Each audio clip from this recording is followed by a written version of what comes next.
When my wife Claire left for her so-called conference, I didn't give it much thought. She was a corporate trainer, always flying to different cities, meeting clients, attending workshops. I trusted her completely. She kissed me goodbye, suitcase in hand, promising to call every night. But the calls were brief, vague, and full of excuses about late dinners with colleagues. Something in my gut whispered that something wasn't right. Still, I pushed it aside, convincing myself I was being paranoid. She returned 5 days later, radiant and almost giddy. Her skin glowed. Her smile was brighter than usual, and she moved as if she'd just come back from vacation rather than a grueling work event. She wrapped her arms around me, kissed me a little too eagerly, and launched into stories about how productive the conference had been. My unease deepened. Over the next week, subtle changes caught my attention. Claire became overly protective of her phone, always placing it face down. She started hitting the gym more, buying new clothes, and even wore perfume while working from home. I kept quiet, telling myself, if something's happening, the truth will surface. And it did, but in a way I never expected. 2 weeks after she returned, Claire complained about feeling unwell.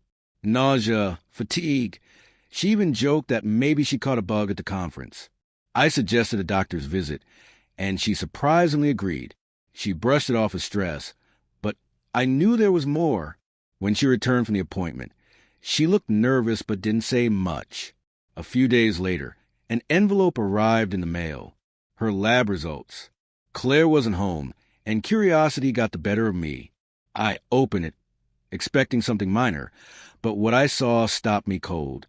The test confirmed she had contracted an STD. My stomach turned. My wife, away on a conference, had returned carrying far more than just a suitcase. That evening, she walked in smiling. I was sitting at the kitchen table.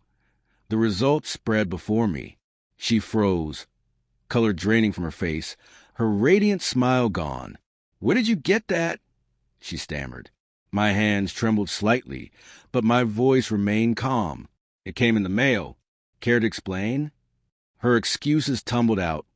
Public bathrooms, hotel hygiene, maybe even contaminated food. I didn't buy a single word. When she realized the lies weren't working, she broke down. Tears streamed as she finally confessed. The conference had been a weekend getaway with a man she had met months ago. My chest tightened, and for the first time in years, I felt truly betrayed. She begged for understanding, claiming it was just a mistake, that she still loved me. But how do you come back from that? It wasn't just the affair, it was the lies, the calculated deception, the audacity to come home smiling, as if nothing had happened. I sat in silence, watching the woman I once trusted try to mend a marriage with empty words. That night, I packed a bag. She followed me, pleading, crying, promising to fix everything.